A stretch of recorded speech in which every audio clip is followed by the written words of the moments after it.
ମୋ ନାଁ ଅପରାଜିତା ହାତୀ। कौन कहबे कोठी कोन कार्यक्रम एठी आमर बाबा सुबुद्धेश्वर जय हेउ बाबा सुबुद्धेश्वर एठी प्रथम वार्षिक जन्मोत्सव पालन करा जाउछि।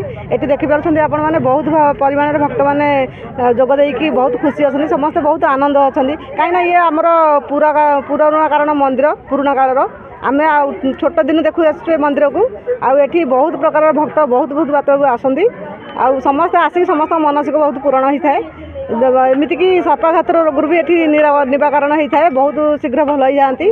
आ बाबांकर नाम बहुत बहुत बाट जाके विख्यात अच्छी। आम समस्ते बहुत खुशी अच्छे जे आम बाबांकर प्रथम वार्षिक उत्सव पालन हो जाइए। आम बहुत परिमाण भक्त मैंने भी जोग देते समस्त बहुत आनंदित होगी बहुत खुशी पालन कर। मो ना गोलक पात्र ग्राम्य कमिटी संपादक।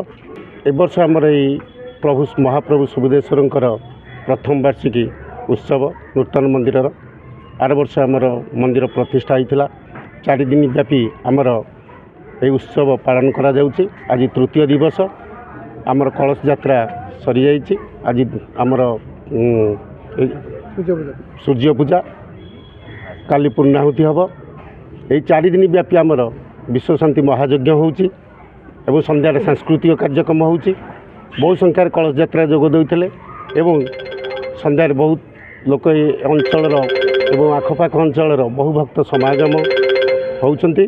आनंद बजार भी व्यवस्था अच्छी समस्त आनंद बजार प्रसाद सेवन कर महाखुशी प्रभुंर लीला को समस्ते उपभोग कर प्रभु निकट प्रार्थना करे जे समस्त भक्त मानकर मंगल कामना हो मनस्कामना पूर्ण हो। जय बाबा सुबुद्धेश्वर। मो श्री प्रकाश चंद्र राउत बांरा ग्राम जन सदस्य जेहेतु बांरा ग्राम आज की दीर्घ 1 वर्ष प्रतिष्ठा होता तार नूतन विग्रह प्रतिष्ठा आमर सरी एवं आज हूँ तार जन्मदिन दीर्घ 4 दिन है आनंद बजार सह ग्रामवासी सहयोग करमवासी एकत्रित आज सूर्य पूजा होपर आनंद बजार द्वितीय प्रहर राति हम सुंदर शांति श्रृंखल आज जो शिव ठाकुर ना आज उठे रही माने कटकुटू बांकी पर्यटन समस्त आज से ठाकुर को मानि चलती माने डाकिले जवाब दिखती से सुबुद्धेश्वर पाखे आम समस्त ग्रामवासी पाद तले प्रणीत होगी समस्त एकजुट सहयोग कर।